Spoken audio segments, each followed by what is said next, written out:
Welcome to my underground experience. The rules are a little bit confusing, but basically, underground means being inside of the blocks that naturally generate. So, as long as I stay in the bounding box, I can climb up this tree. Yeah, a little confusing, but I don't really play like that, and it keeps the challenge realistic. Enough rules. Let's start from day one. As I spawned into my world, I had already broken my rules, but I couldn't do much about that, so I dug into the ground and shut myself off. For once, I actually had a plan for what I was going to do, because the early game is very important. Food is scarce underground, and I will need to act fast and find a renewable food source before I died of starvation. Using F5, I was able to see a jungle biome nearby, which was great because watermelons, although not great for saturation, are possible to grow underground and enough to feed me for the early game. After getting wood and some tools, I mined straight towards the jungle to set up a base and start the search for a watermelon. The sun was setting, and it was 10 minutes later before I found my first watermelon. At that point, I was starting to get scared, but the real starvation and fear was yet to come.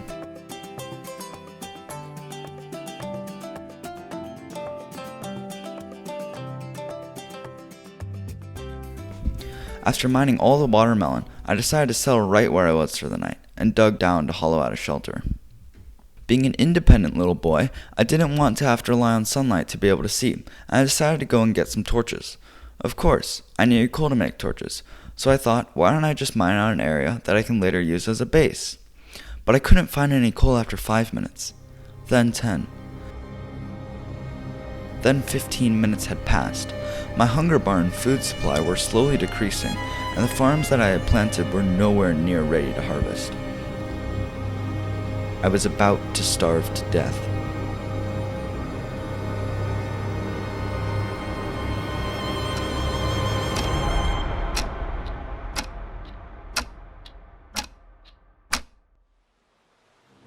It is said that when starved, a human will do anything to survive.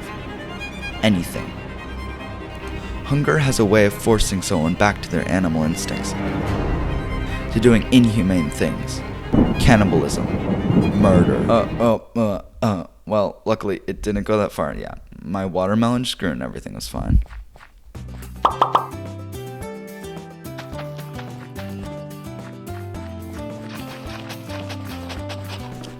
I've started to create a small underground base. I created 2 rooms, one for farming, and inside here I'm digging out an area for a chest and furnace room. So once that's done, I will fill it with the items and decorate the place by fading the furnaces back into stone. Honestly, I kinda like it. It's not much, but it's home. Sorry, excuse me. Ow. Hi. I think you know why I'm here. It's Ad Time, sponsored by me. Yeah. If you've been enjoying these videos, then please subscribe. And if you haven't, then still subscribe. Videos like these take a crap ton of time, and considering I'm still in school, time is of the essence. Sometimes I am forced to decide if I want to edit or study for the math test. I got an 81 on that one, but I did it for you guys, so subscribing really helps me with both my ego, and it shows that someone actually enjoys my content. Who knows, with enough support, I might do a part 2. I noticed that underground 2 things are finite, food and light. Food is obvious, you can't eat rocks or dirt or anything underground, except for glowberries or eating mobs, but light is a little different. I think a really underrated thing that new players do is turn on Fullbright. Once you turn on Fullbright, you no longer have to rely on the sun, and caving in nighttime isn't scary anymore. This was the first time playing in a few years without Fullbright for me, and it was kind of a throwback to my childhood. I was forced to craft torches and felt actual fear. Yeah, in a block game. I'm actually afraid of the dark in real life, and playing with mobs in the dark was a really scary experience. If you've been playing for a few years without Fullbright and want to change, try turning off your Fullbright and setting your game mode to hardcore. It's very nostalgic. Well, back to the story. I was playing at 1 in the morning and my IQ had dropped a good 50%. I was playing so stupidly underground in this cave, and I almost ended up dead a few times, though I did leave with iron and finally found coal to make torches.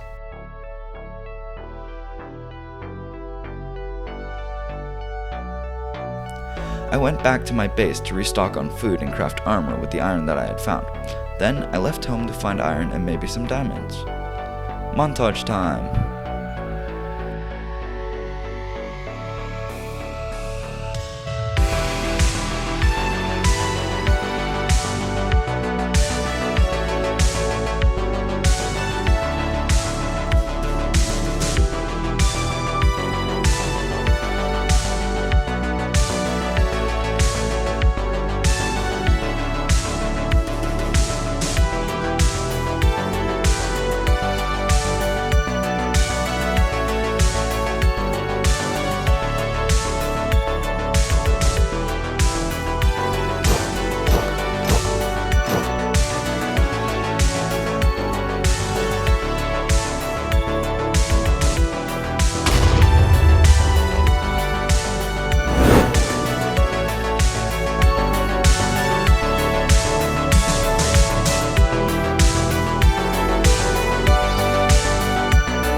That's it, right? I died. So end of the video. No, it's not. You see, most YouTubers would just restart the challenge over from scratch. But me, no, I have a life. I don't have that type of time. I've already spent an hour and a half in this world.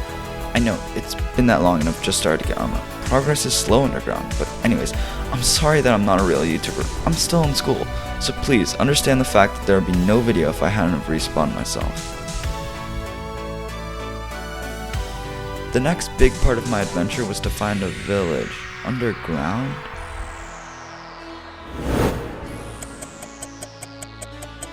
No village here.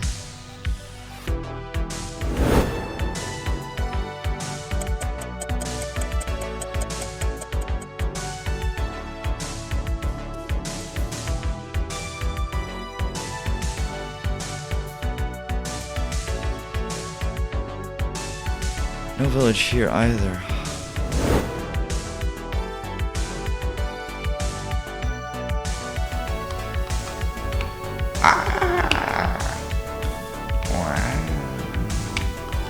Village. I'm sorry, that was my fried brain after mining dirt for an hour and a half straight. But yes, I finally found a village, which allows me to trade for overpowered diamond tools and armor, and the rate of progress can finally pick up.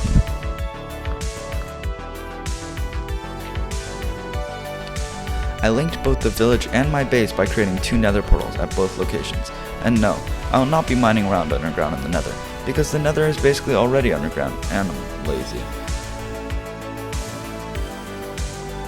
I need to craft splash potions of weakness in order to speed up the rate of trading and lower the prices of villagers. This is all legal, right? Yeah, just don't tell anyone. Oh, okay, cool. So, in order to make weakness potions, I need blaze rods, so, yeah, we do a bit of killing, yeah?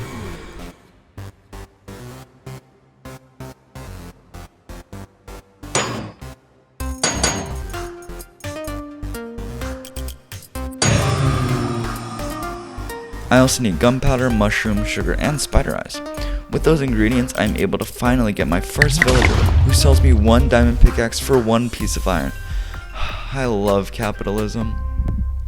Now with multiple diamond pickaxes, I could finally start building what I wanted to from the start. I'm not much of a builder, actually. Oh wow, yeah, this is my first time making a base. Whenever I play Minecraft, this is always my base. Or worse, this sometimes. The plan was to dig out a large cylinder that I could later terraform and add a nice cliff wall and waterfall. At the top of the cliff would be a small house, and the whole place would be skylit. My goal was to make a home underground that made you feel like you're back on the surface. Well, I might as well get started. Digging time!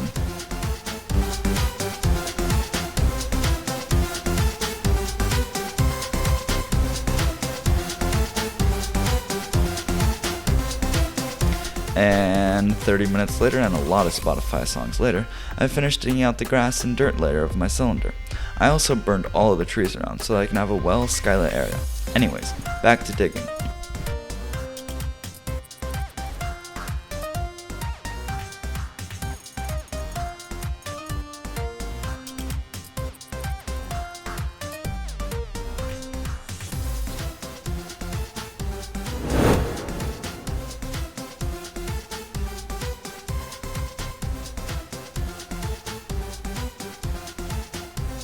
With dirt, I laid out a rough outline of how large I wanted the area to be on top of the cliff. It took a few tries to get right, but it should be enough space to build a house on, yet still leave enough space for the rest of the build.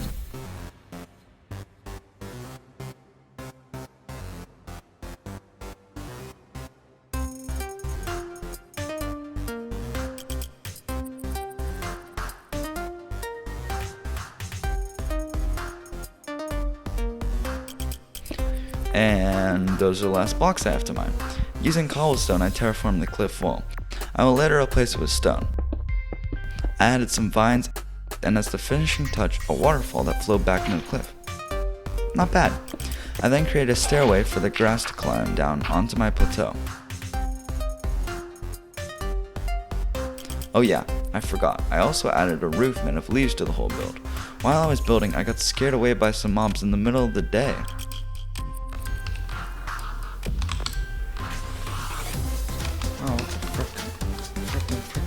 guys doing here? Stop. What are you doing here? Hello? Frick.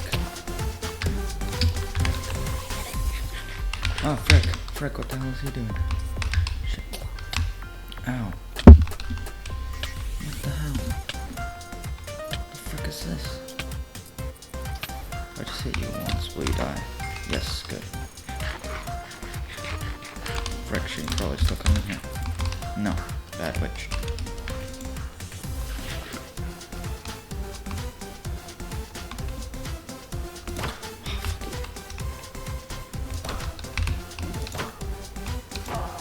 Aha.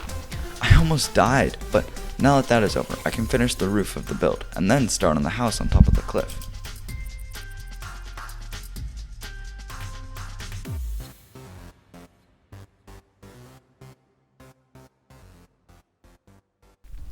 I'm gonna be honest, I have no idea how to make a wooden house, so I just looked it up.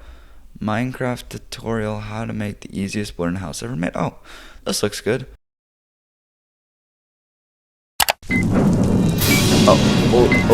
Okay, relatable, like, what? What is happening? Alright, okay, good job, Steve. And with that last touch, my build is finally done.